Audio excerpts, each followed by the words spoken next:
Morning students, हमने कल lesson 5 की शुरुआत की थी और उसमें अध्ययन किया था विसरण पादप जल संबंध के अंतर्गत।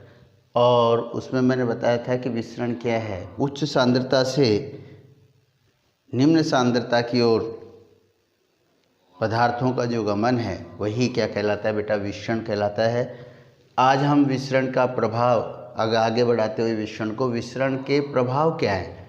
तो आप सभी जानते हैं विसरण के कारण ही इत्र की जो सुगंध होती है कमरे में फैल पाती है और विसरण के कारण ही दो पदार्थों का घोल या विलयन तैयार किया जाता है।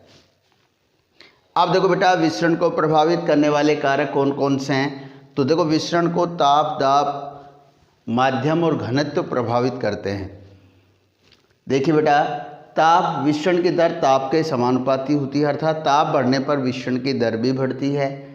दूसरा है दाब, विसरण की दर दाब के समानुपाती होती है, अर्थात दाब बढ़ने पर विसरण की दर भी बढ़ती है। माध्यम, तो हम माध्यम की बात करें तो सघन माध्यम में विसरण की दर कम, विरल माध्यम में अधिक होती है। घनत्व की बात करें तो विसरण की दर विसरित होने वाले पदार्थ के घनत्व के वर्गमूल के व्युत्क्रमानुपाती होती है, अर्थात उल्टा है, घनत्व बढ़ता है तो विसरण की दर कम होती है। इसके बाद है महत्व कि विसरण का क्या महत्व है।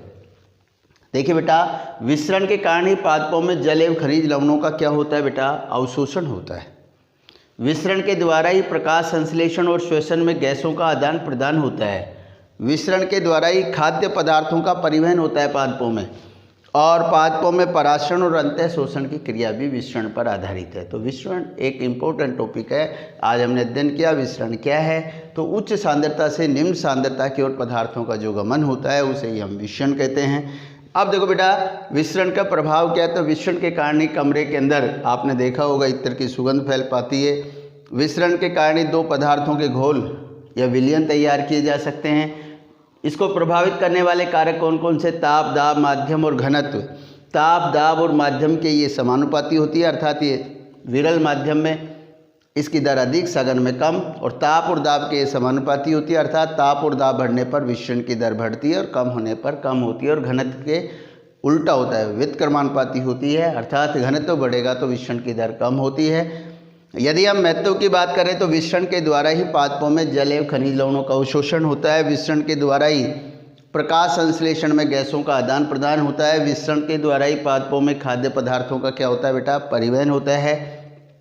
और पादपों में पराशरण और अंतः शोषण की प्रक्रिया भी विसरण पर आधारित है। Thanks, have a nice day.